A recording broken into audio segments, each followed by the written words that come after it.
우리는 우리가 아는 것보다 모르는 것이 훨씬 많죠. 자신의 전문 분야에 대해서는 그래도 어느 정도 깊이 알지만 그 외에 대해서는 좀 수박 겉핥기식으로만 아는 것이지 깊이 알지 못하죠. 그러니까 넓게 알지만 얕게 아는 경우가 많죠. 넓고 깊게 아는 것은 이제 어려운 거죠. 우리의 일상에 이 세상도 다양하고 복잡해요. 우리의 일상을 살아가는 세상도 다양하고 복잡하죠. 그런데 영적 세계는 훨씬 이제 복잡하고 다양해집니다. 위로 올라갈수록 복잡해지는 거거든요. 그러니까 흙이나 돌, 광물이죠. 그 세계보다는 식물 세계가 더 복잡하죠. 그렇잖아요. 식물이 훨씬 흙이나 돌은 이제 생명이 없는 건데 식물은 생명이 있으니까요. 식물보다는 동물이 더 복잡하죠. 동물의 세계가 훨씬 복잡하죠. 동물보다는 사람이 훨씬 복잡하고요. 동물의 구조보다는 사람의 구조가 훨씬 복잡한 거 아닙니까? 동물의 세계가 다양하다고 해도 단순하거든요. 개다 그러면 개가 사는 삶은 다양하잖아요. 인간의 삶은 복잡하잖아요. 복잡하죠. 우리의 눈에 보이는 이 육신의 세계보다 영적 세계로 가면 이제 훨씬 더 복잡해지는 거죠.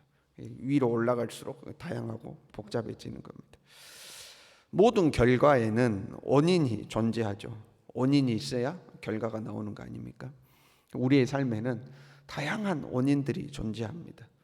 누구나 봐서 저거는 무엇 때문이다 알 수 있는, 딱 봐도 답이 나오는 원인 문제가 있고요.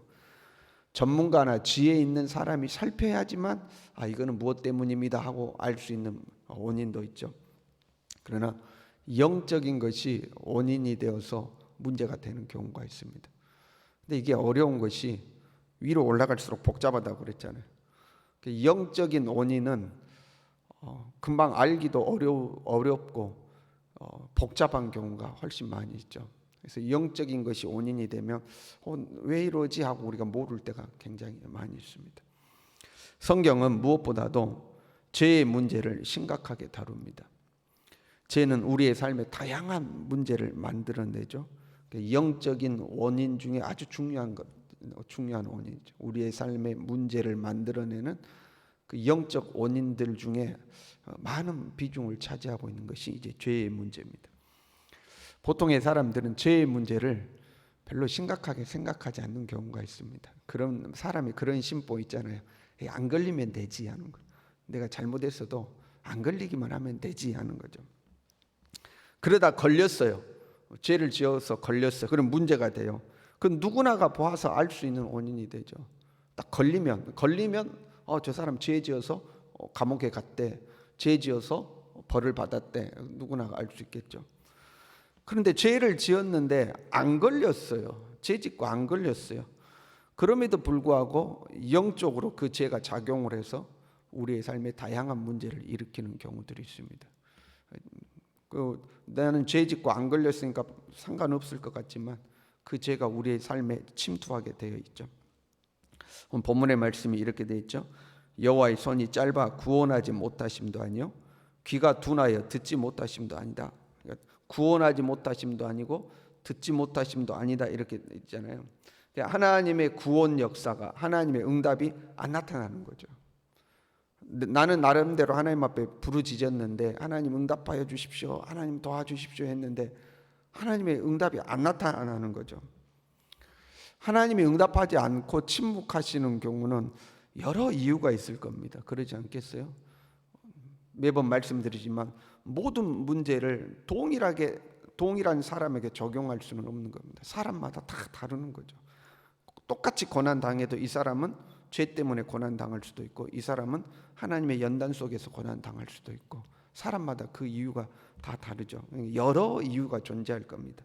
그러나 그 중에 중요한 것은 죄의 문제죠. 죄가 있으면 하나님의 구원하심이, 하나님의 응답하심이 찾아오지를 않는 거죠. 해결되지 않는 문제가 내 삶에 존재한다. 그럼 혹시 죄의 문제가 있지는 않은가 우리가 고민할 필요는 있죠. 한 번쯤은 돌아볼 필요가 있죠. 혹시 하나님과 나 사이에 막혀 있는 것이 있지 않을까 하고 한 번쯤은 점검할 필요는 있어요. 죄란 하나님의 뜻에서 어긋나는 것이 모두 다 죄이죠. 우리가 다른 사람과 비교해서 상대적으로 내가 좀 나아요, 상대적으로 좀 우월해요, 다른 사람보다 더 착해요, 그렇다고 안심하면 안 되죠. 도덕적으로나 윤리적으로 순결하다고 해서 죄가 없는 것은 아닙니다. 그는 도덕과 윤리에 있어서는 문제가 없을지라도 하나님의 뜻에서 벗어나면 다 죄인 거죠. 내가 착하게 살지만 하나님의 뜻대로는 안 살아요. 그러면 죄가 되는 거죠. 그래서 우리는 도덕과 윤리를 기준으로 삼는 것이 아니라 하나님의 말씀을 기준으로 삼는 거죠. 하나님의 말씀이 나를 어떤 저울에 달아보는 데 있어서 하나님의 말씀이 기준추가 되는 거죠. 저 사람은 저렇게 사는데 나는 이 정도니까 나는 괜찮아. 도덕과 윤리에 있어서는 이런데 나는 이러니까 괜찮아, 이게 아니고 하나님의 말씀에 비추어서 나는 어때 하고 하나님의 말씀을 기준추로 삼아야 되는 거죠. 죄가 있으니까요, 2절에 이렇게 돼 있어요. 너희 죄악이 너희와 너희 하나님 사이를 갈라놓았고 너희 죄가 그의 얼굴을 가리워서 너희에게서 듣지 않으시게 함이니라. 죄악이 너희와 너희 하나님 사이를 갈라놓았다, 이렇게 되어 있습니다. 그 부자와 나사로 이야기를 보면 부자가 음부에서 이 아브라함의 품 안에 있는 나사로를 보고 부탁을 하죠. 저 나사로의 손가락 끝에 물 한 방울만 찍어서 내 혀에 이렇게 찍어 주십시오 하고 부탁을 하죠. 그때 그렇게 말씀하죠. 여기서 그리 건너갈 수도 없고 거기서 이리 건너올 수도 없다. 그게 이제 죄와 우리 사이를, 죄가 하나님과 우리 사이를 갈라놓았다는 거. 죄가 있으면 여기서 그리 갈 수도 없고 하나님 쪽에서 이리 올 수도 없는 거죠. 완전히 갈라져 버리는 거죠. 그 다음에 너희 죄가 그의 얼굴을 가리워서 너희에게서 듣지 않으시게 함이라, 이렇게 돼 있어요. 그러니까 하나님께서 우리의 목소리를 듣고 싶은데 죄가 있으면 죄 때문에 가로막혀서 안 들린다, 그런 의미가 아니고요. 하나님께서 우리가 죄가 있으면 하나님께서 고개를 돌려버리신다, 그런 의미입니다. 그러니까 하나님이 듣고 싶은데 죄 때문에 안 들린다, 그런 의미가 아니에요. 죄 있는 모습으로 우리가 하나님 앞에 다가오면, 그러니까 우리가 하나님께 가지만 사실 죄가 하나님께 오는 거잖아요. 우리가 죄가 있으면, 죄가 하나님께 오면 하나님이 고개를 돌려버리신다, 이제 그런 의미입니다. 보세요. 여러분이 길 가는데 누군가가 완전히 발가벗은 모습으로 여러분에게 다가와요. 그러면 어떡하겠어요? 아마 난리가 나는 사람들이 어머머머 이게 뭔 일이야 막 이렇게 않겠어요? 누군가 발가벗고 오면 우리가 고개를 돌리고 뒤돌아 피하지 않겠어요? 꼭 그런 거예요. 하나님이, 죄가 하나님께 오면 차마 그걸 못 봐주는 겁니다. 고개를 돌려버리신다, 이제 이런 의미죠. 그 자신의 입장에서는 나는 하나님께 기도하고 있고 하나님께 부르짖고 있고 하나님께 나는 가까이 가고 있다, 이렇게 생각하는데 하나님은 그 사람이 다가올수록 뒤로 물러서며 고개를 돌리시는 거죠. 내가 너를 볼 수가 없다는 거죠. 경건의 행위가, 하나님 앞에 하는 경건의 행위가 다 소용이 없게 돼요. 하나님의 은혜가 찾아오지 않죠. 하나님의 은혜가 찾아오지 않아요. 그뿐만 아니라 이 죄가 우리의 삶 가운데 쓰디쓴 열매로 자라나게 되어 있죠. 하나님의 은혜는 찾아오지 않고 죄의 열매는 자라나서 결국 그 죄의 열매를 먹게 되는 거죠. 죄가 있으면 그러는 거예요. 이 죄는 상당히 끈질깁니다. 죄라는 것은 상당히 끈질기죠. 다윗의 경우를 보더라도 그렇죠. 다윗이 한 1년 정도 지나고 나서 회개하잖아요, 하나님 앞에. 근데 회개했음에도 불구하고 그 죄로 말미암아 고난이 몰아치기 시작하죠. 그 침상을 적시면서 하나님 앞에 회개하잖아요. 주의 영을 내게서 거두지 마옵소서 하고 눈물로 침상을 적시며 나단 선지자의 꾸지람을 듣고 나서는 하나님 앞에 회개하거든요. 그럼에도 불구하고 너의 죄로 말미암아 네 몸에서 난 자식이 너를 해롭게 할 것이다 하고 선언을 받고, 그 뒤로 뭐 자녀들 간에 다툼이 일어나고 뭐 자녀들 간에 살인이 일어나고, 그 다음에 그 자녀가 자기를 배신해서 도망 다니고 하는 그 고난의 풍파가 다윗의 삶 가운데 죄의 결과로 주어지죠. 우리가 잘 알아야 될 것은 죄의 용서를 받는 것과 형벌이 취소되는 것은 조금 다르다는 겁니다. 이걸 구분할 필요가 있어요. 보세요. 내가 도둑질을 했어요. 그래가지고 잡혔어요. 그리고 잘못했습니다. 용서해 주십시오. 그러면 내가 잘못했습니다라고 싹싹 빌었기 때문에 그걸로 끝이 납니까? 조금 더 과격한 예로 들자면 내가 사람을 죽였어요. 그래서 내가 잘못했습니다. 용서해 주십시오. 그랬더니 그 상대방 즉 가족이 저를 용서해 준다고 그래요. 그럼 그걸로 끝납니까? 그러진 않죠. 죄라는 것 자체를 용서받았을지라도 형벌이 따르죠. 내가 구속돼서 감옥에 가고 재판을 받아서 뭐 징역 몇 년 뭐 이런 게 선언이 되지 않겠어요? 그 관계자들이 나를 용서했다 할지라도 형벌이 따로 존재하는 겁니다. 죄를 용서받는 것과 형벌까지 취소되는 것은 조금은 다릅니다.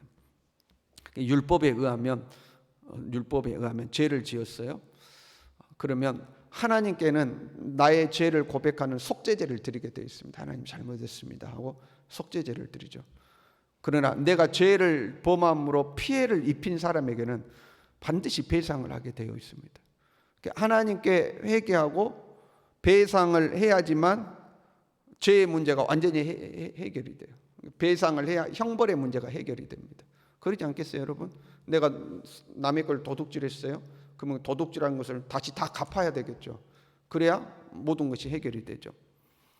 근데 살인을 하면 어떻게 되죠? 갚을 길이 없는 거죠. 다윗은 간음하고 살인을 했죠. 피해 입은 자가 죽어버린 거 아닙니까? 갚을 길이 없는 거죠. 배상을 할 수가 없는 거죠. 원칙적으로 하면 다윗이 죽어야 되거든요. 율법에 의하면 눈에는 눈이요 이에는 이다 했으니까 생명은 생명으로 갚게 돼 있거든요. 다윗은 죽어야 되는 거죠. 그러니까 여러분 죄는 안 짓는 것이 제일 좋습니다.